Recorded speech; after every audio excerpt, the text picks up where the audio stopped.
जो हमने टर्मिनोलॉजी सारी देखी है, energy reading, psychics, shamans and clairvoyants. So how do you like, अगर वेरी ब्रीफली आप इनको 4-5 को डिफाइन करें तो ये क्या होंगे? ओके, सो साइकिक्स जो है बेसिकली साइकिक्स सेल्फ ट्रेंड भी हो सकते हैं, ज़रूरी नहीं है कि इनबॉर्न एबिलिटीज़ ही हों उनकी. Yes, So you can train your own self as well. You can. हर इंसान को अल्लाह ताला ने इन एबिलिटीज़ के साथ पैदा किया है. इट्स जस्ट दैट अब का दौर बहुत फ़र्क है. लोग शायद अपनी एबिलिटीज़ में टैप इन नहीं करना चाहते. नहीं, बट हर इंसान साइकिक है, you think? Like उसमें एबिलिटी है? हर इंसान की सिक्स सेंस तो है ना. तो अब किसी की बहुत शार्प है, किसी की है लेकिन वो उस पर काम नहीं करना चाहते. And then there are methods to basically enhance these abilities. तो साइकिक्स जो हैं वो ये ज़रूरी नहीं है कि इनबॉर्न एबिलिटीज़ के साथ ही हों. आपने if you know about Silva method, तो अगर आपको उसका पता है तो सिल्वा मेथड यही है कि आप basically you train your mind in a way कि आप अपनी जिसको हम थर्ड आई कहते हैं, आप उसको ओपन करने के लिए you start basically training your self, and फिर आप एक्सपैंड करते हो उस चीज़ को, अपने हराइजन को, ओवरऑल जो माइंड का है अपने. साइकिक्स का ये काम है. शामन्स का ज़्यादा काम होता है विद स्पिरिट वर्ल्ड, कि जहाँ पे there is more connection with the spirits, काम ज़्यादा ले लिया जाता है स्पिरिट से. स्पिरिट को उर्दू में हम क्या कहेंगे? लाइक जिन इज़ डिफरेंट. जिन्नात टेक्निकली तो स्पिरिट्स में ही आएंगे या नहीं? जिन्नात को हम एज सच स्पिरिट्स में नहीं कहेंगे. स्पिरिट वर्ल्ड में बेसिकली वो सारी चीज़ें आ जाती हैं जो इंसानी आँख के लिए पर्दा है जिन पे.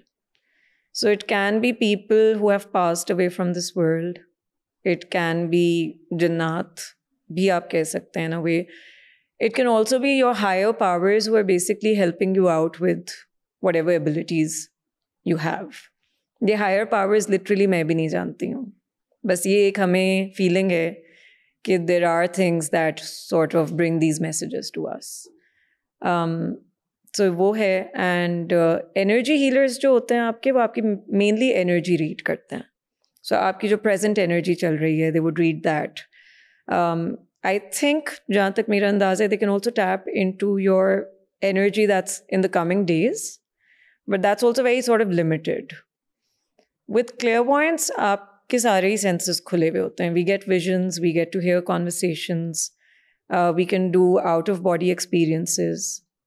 आउट ऑफ बॉडी भी लोग ट्रेनिंग के साथ कर सकते हैं. Like what does that mean, out of body experience?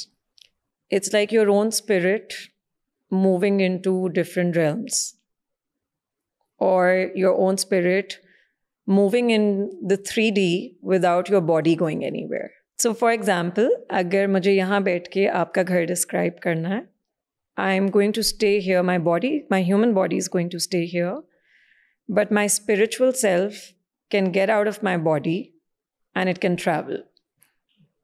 And it can travel to all of these places, and which is why sitting over here, I can tell you exactly what your house looks like. So this is how it works.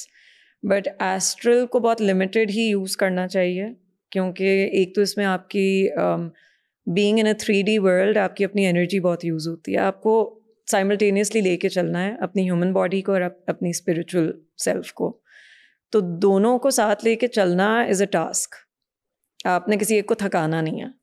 अगर spiritual self आपका बहुत speed में चल रहा है, पिछले दिनों जैसे मेरा चल रहा था, I had to take a break from my work, क्योंकि मैं इतनी एग्जॉस्ट हो रही थी ऑन अ रेगुलर बेसिस कि इवेंचुअली आई सेड अगर मैं अब यहाँ नहीं रुकी तो या तो मैं बीमार पड़ूंगी या मेरा बहुत ही एक बुरा कोलैप्सिंग पॉइंट आएगा कि जिस पे फिर मुझे ज़रा ज़्यादा लंबी छुट्टी लेनी पड़ जाएगी.